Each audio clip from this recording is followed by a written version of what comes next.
Welcome to Bite-Sized Battles.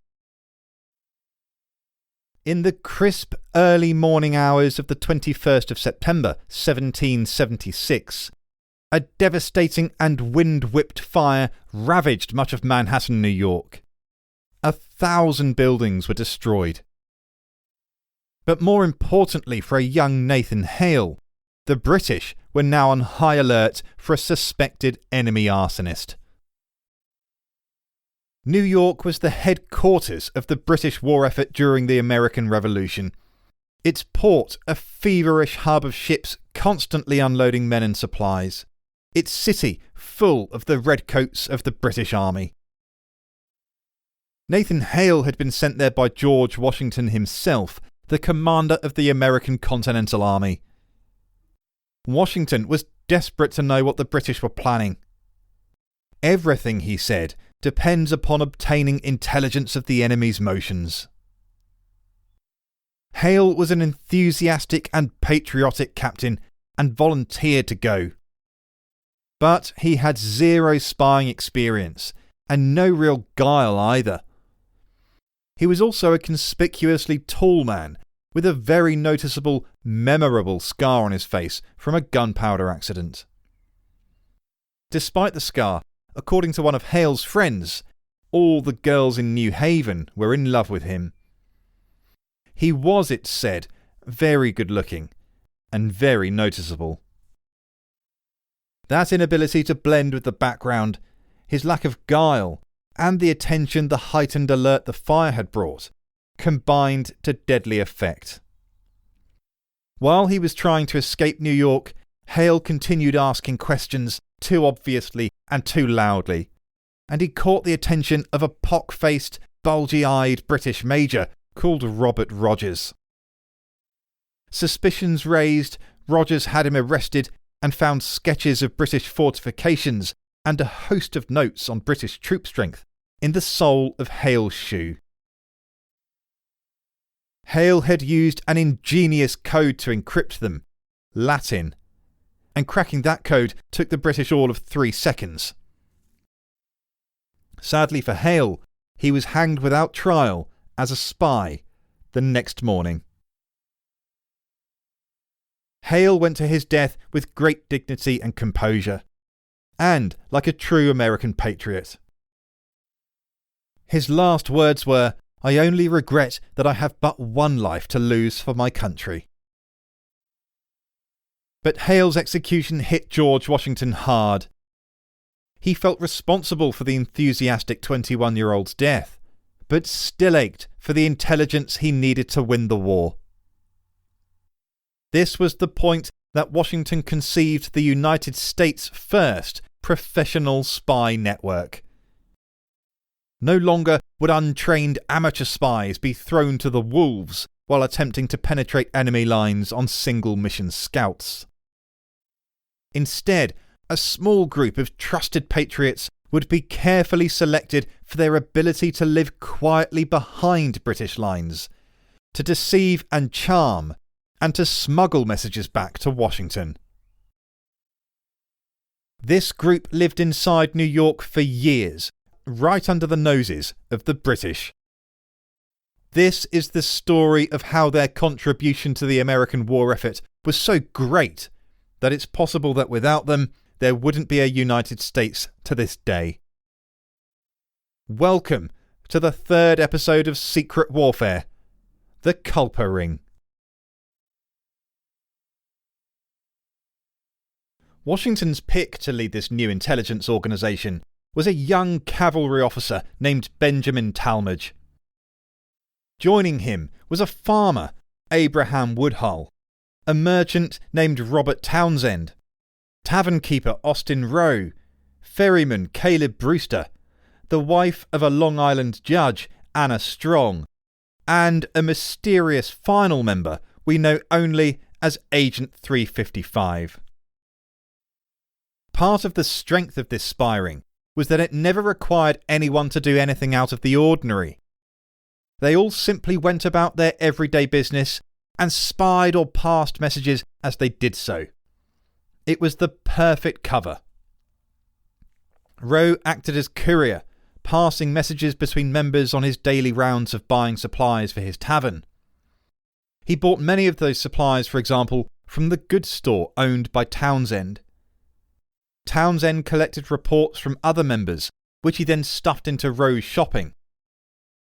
Rowe would then leave those reports at a dead drop in a field owned by Woodhull, who then needed to pass them on to Brewster, who was always hiding in his ferry in one of 6 coves. To know which cove to go to, Woodhull would look from his farm across to Strong Point, where Anna Strong would hang out her laundry. A black petticoat meant Brewster was available, and the number of white handkerchiefs she hung next to it indicated which of the 6 coves he was in. Once the reports were handed over, Brewster then rowed them across Long Island Sound to Fairfield, Connecticut, where he met Talmadge, who finally forwarded them on to George Washington. There were other aids to deception too, like Townsend writing pro-British articles for a pro-British newspaper, the Royal Gazette. Apparently, if you write enough articles praising the king and how tea should never, ever be thrown into Boston Harbour, you're immune from suspicion of being a Yankee spy. Talmadge also insisted every member go by a code name, and developed the United States' first cipher, the Culper Codebook. It consisted of 763 numbers, which each represented a name, place or word, and it was essential in protecting identities and communications should anyone or anything ever be intercepted. While not quite the Enigma machine of World War II, it was certainly a lot better than the Latin poor old Nathan Hale had used as code. One of the major successes of the Ring was to expose one of the most famous American traitors of all time, Benedict Arnold. Arnold was a Continental general in command of the fort at West Point in 1780. But he had grown increasingly frustrated at what he felt was the lack of recognition for previous military successes, and at being repeatedly passed over for prestigious commands. The final straw came when he was court-martialed for a variety of alleged misbehaviours, like misusing government wagons and illegally buying and selling goods. He was acquitted of most of the charges, but still received a reprimand from George Washington, and that rankled. What Benedict Arnold craved was social status, recognition and wealth. And suddenly the British began promising him all 3.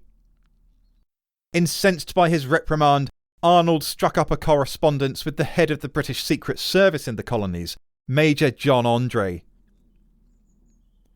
In these, Arnold promised the British that he would surrender West Point in return for £20,000, worth around $5 million today. Arnold began deliberately weakening West Point's defences and allowing its supplies to run low. But when John Andre was captured returning from a meeting with Arnold, papers were discovered on him showing how West Point could be captured. Initially, the suspicion fell on Andre alone, and the local commander sent him back to Benedict Arnold, never suspecting that his superior was in on the whole thing. How Andre must have smiled. But then Benjamin Talmadge suddenly galloped in on horseback. Coming to a halt in a spray of hoof-churned mud, he hurriedly convinced the commander to bring Andre back, showing him intelligence that a high-ranking officer was planning to defect. He didn't know who, but something didn't seem right. That intelligence came from the mysterious Agent 355, who it's believed was a socially prominent woman known both to John Andre and Benedict Arnold. She somehow got wind of Arnold's treachery and used the Culper Code to send an urgent message to Talmadge. When Arnold heard of Andre's capture, he bolted, escaping to the British, and that was all Talmadge needed to hear. Arnold was the traitor, but his plot had been foiled by the Culper spy ring just in time. Had it not been for Talmadge's intervention, it's highly likely that the British would have captured West Point, taking control of the vital Hudson River and separating New England from the rest of the United States.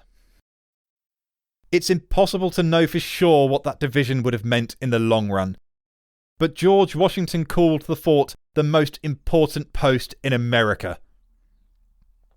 It's conceivable that the New England colonies, separated and without support, would have surrendered or been beaten into submission, leaving the Union much weaker and the British now able to concentrate forces to the south.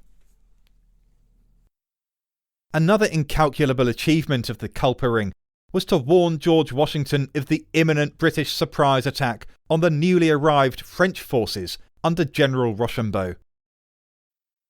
In July 1780, 8,000 redcoats were marching to ambush the 5,000 French who had just spent 3 months at sea.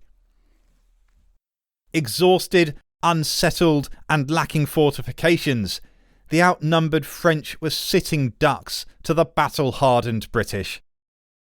A massacre loomed. But Townshend found out and rushed a message to Washington, who scrambled across the Hudson with an army rushing towards Manhattan. That move convinced the irritated British to abort the ambush, saving the French. Just a year later, those same French forces were a big part of the siege of Yorktown in 1781, and critical to the seismic moment of Cornwallis's surrender. Had they been destroyed by the British the year before, their absence would have been sorely felt. Even more dramatic, it could even have wrecked French support for the wider war almost as soon as it had really begun, which would have been devastating to the American cause. Rochambeau was the commander-in-chief of French land forces, and his death or capture, along with nearly half the total French troops in America, would have been shattering to French and American morale. France also supplied hundreds of thousands of weapons to the Americans, at one point accounting for 90% of all arms carried by American troops, and almost all the gunpowder. Had French support wilted in the face of a British massacre, the American Revolution could not have been sustained in the way it was. But thankfully for Washington and all Americans, the Culper Ring had saved the day, the war, and the new nation. Other successes were myriad, including regular reports on British troop movements, fleet arrivals, morale, supplies, and fortifications. The Culper Ring also warned of a British plan to counterfeit American currency using the same paper as continental dollars, which they would have used to crash the economy. But knowing the plan, Congress retired the bills altogether. And if all that wasn't enough, they also saved George Washington from a British scheme to capture him while he was on his way to visit Rochambeau. It is no exaggeration to say that the Culper Ring was the finest intelligence operation of either side during the American War of Independence. And these were ordinary people doing extraordinary things. The United States' first professional spies. They saved the fort at West Point, the French expedition, the economy, and George Washington. I think they saved the war and the fledgling United States with it.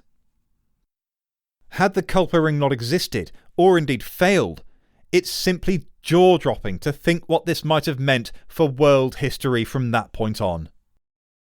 Every American alive then, and alive since, owes them a great deal of gratitude. Join us next time for one of the largest special forces operations since World War II. After the 9/11 attacks on the World Trade Center in New York, Britain offered its unconditional support to the United States and joined it in the invasion of Afghanistan in 2001. The Taliban were in control, and their territory was used by Al-Qaeda for the recruitment, training, planning and financing of terrorism. Now the British set their sights on an Al-Qaeda opium den, guarded by dozens of heavily armed fanatics. Taking them on were 100 men of the British SAS in a withering and rare direct action assault. I'm Andrew Mackenzie. Thanks for listening. See you then.